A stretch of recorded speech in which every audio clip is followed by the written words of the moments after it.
Join me as I dive into the mysteries of Udolpho and try to uncover the real connection between this classic and climate change. When you think of Anne Radcliffe's The Mysteries of Udolpho, you probably don't think of climate change. But what if I told you that this 18th century Gothic novel holds secrets that can help us better understand the environmental challenges we're facing today? We're living in a time where the consequences of our actions are manifesting themselves in devastating ways. Rising sea levels, scorching heat waves, and unpredictable weather patterns are just a few of the many environmental challenges we're up against. It's easy to feel overwhelmed, but what if we took a step back and looked at how literature can provide a lens to understand these modern issues?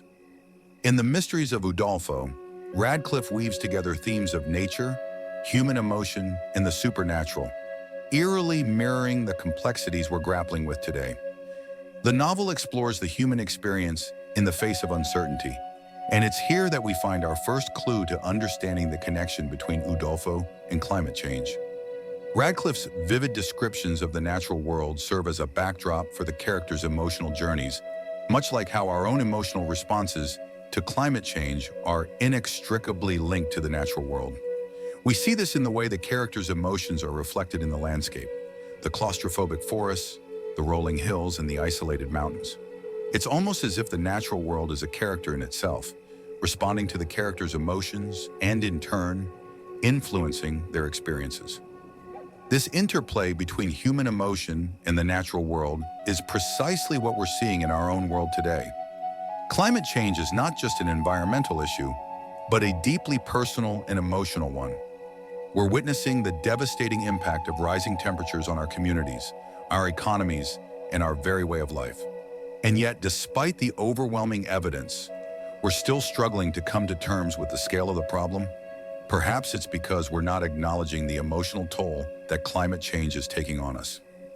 As we delve deeper into the mysteries of Udolpho, we find that Radcliffe's use of the supernatural serves as a metaphor for the unknown, the uncontrollable forces that shape our lives.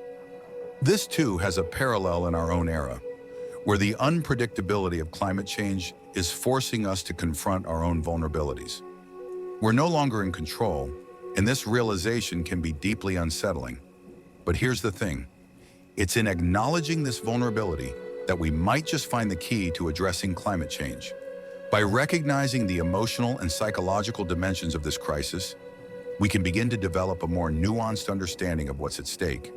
And it's precisely this kind of understanding that the mysteries of Udolpho can help us cultivate. Perhaps the most significant insight we can glean from the mysteries of Udolpho is that climate change is not just an environmental crisis, but a deeply human one. It's a crisis that requires us to confront our own fears, our own vulnerabilities, and our own relationship with the natural world. And it's here that Radcliffe's novel can be a powerful tool for us, helping us to see that the battle against climate change is ultimately a battle for our own humanity. So what have we learned today? We've seen how the mysteries of Udolpho can provide a lens to understand the complexities of climate change and how literature can help us develop a more nuanced understanding of this crisis. We've explored the parallels between Radcliffe's use of nature, human emotion, and the supernatural, and our own struggles to come to terms with climate change. Thanks for joining me on this journey into the mysteries of Udolpho. If you have thoughts on how literature can help us understand climate change, share them with me in the comments below.